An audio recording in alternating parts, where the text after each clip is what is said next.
In the first shots of the movie, we meet the Wilherns, Jessica and Franklin, wealthy aristocrats who do not know the needs and problems, who are on their way to the maternity hospital, surrounded by journalists. The grandfather of our heroes, Ralph Wilhern, fell in love with the maid Clara and wanted to marry her, but the rest of the family ridiculed him and chose a more suitable spouse. Upon learning of this, the girl threw herself off a cliff, and her mother, the town witch, put a curse on the Wilherns. It is that the next girl born into the family will have a pig's snout instead of a nose, and only if another nobleman falls in love with her will the spell be broken. For generations, however, the Wilherns have only had boys. When Jessica's daughter is born, she cries out in horror. After a while, we see Penelope, the same girl, communicating with the young man through a mirrored partition. However, when Edward sees her face, he immediately runs away, forgetting all his vows. When her mother reprimands Penelope, she turns around and says that she did not do anything terrible. On the girl's face, instead of a nose, there is a nickel. Jessica cries and blames Ralph, because of whom such a terrible curse fell on her family. When Penelope was little, her parents wanted to rid the girl of her peculiarity, but the doctors said that the intervention could be fatal, since the girl's carotid artery passed through her nose. Then Wilhern decided to fake a funeral for their daughter to get rid of annoying reporters, and little Penelope was hidden. As a child, the girl was lonely and played with herself, inventing friends.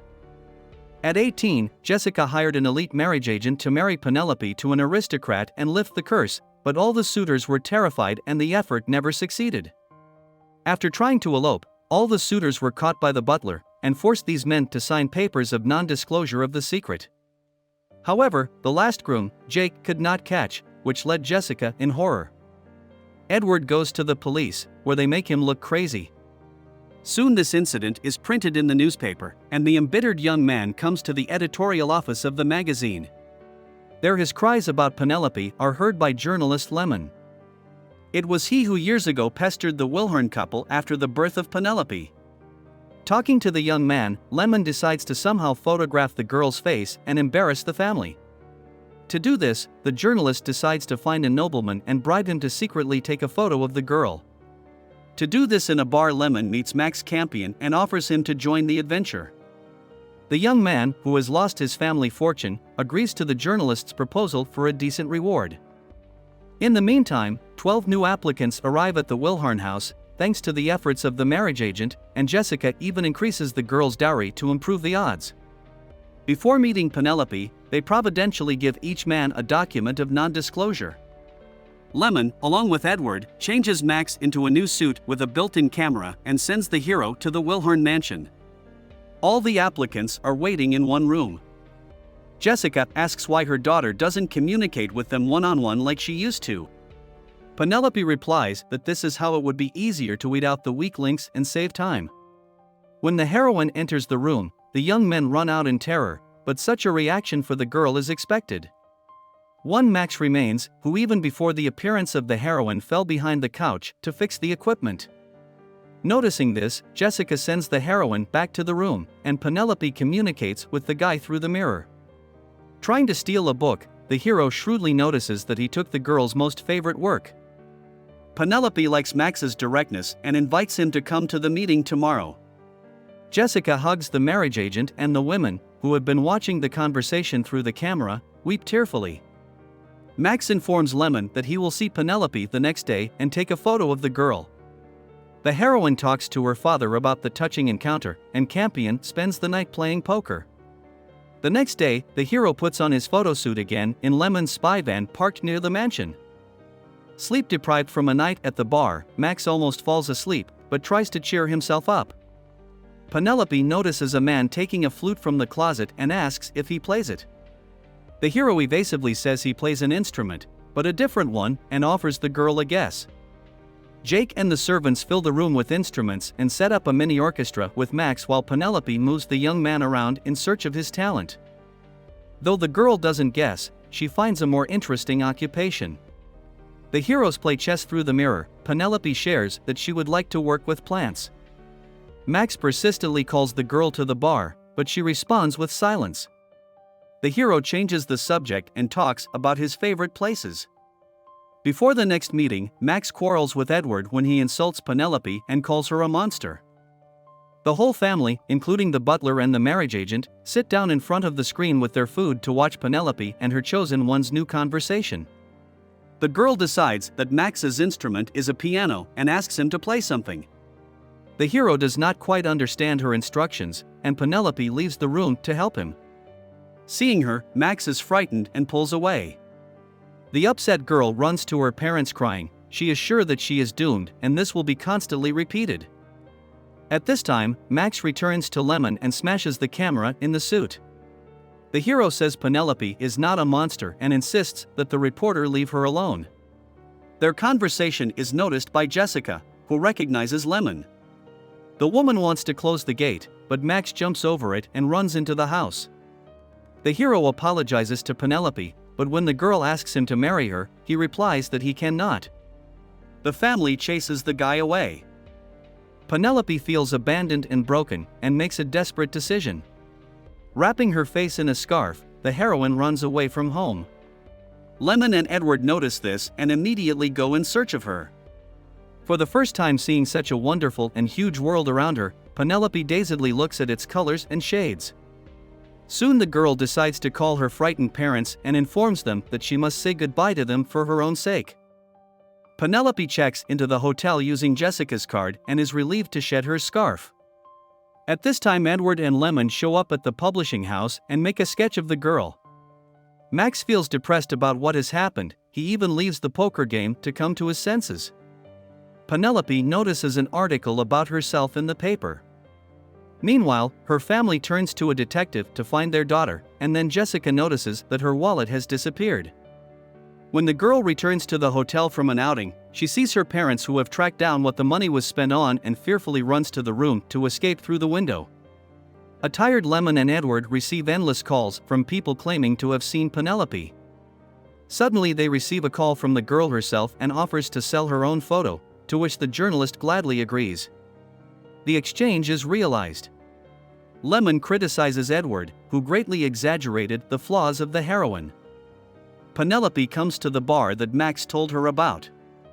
The hero himself soon appears at Lemon's and gives half of the money, promising that he will soon bring the rest. In the evening, Penelope, who had too much to drink, meets Annie, and soon they become friends. Thanks to this, our heroine learns about this wonderful world and becomes close to someone other than family. Jewelry, motorcycles, people's everyday life, Penelope absorbs all the information. At this time, Max tries to return to the group in which he once performed. He promises that he will no longer miss rehearsals, because now he has realized that he wants to develop and show his talent. Penelope's father brings Jessica postcards of photos from his daughter, but the latter pretends that she does not care. Despite this, the woman searches for her daughter together with her husband. Frightened by the chase, Penelope passes out in a bar. Despite Jessica's protest, Annie removes her scarf and realizes who is in front of her. After coming to her senses, Penelope wakes up in the hospital and sees a crowd of journalists near her room. The girl becomes a new celebrity and, ignoring her mother's protests, rides away with Annie on a motorcycle. Penelope and her life are covered in all the newspapers. At a party in a bar, the heroine unexpectedly meets Max. The heroes have a stilted conversation, and when the guy tries to make a more pleasant dialogue, Penelope runs away. At the door she is caught by Jessica and brings her home. There the new star receives a strange surprise in the form of Edward. The young man says that he wants to marry Penelope, from which Jessica is completely delighted. Lemon prints the news about the hero's engagement in the newspaper, when another employee bursts in. He asks the journalist to help with an article about Max Campion, who became a burglar. When the journalist arrives to see him, he sees a completely unfamiliar man in front of him. Penelope and Edward's engagement promises to be a glamorous affair, and a lot of guests gather.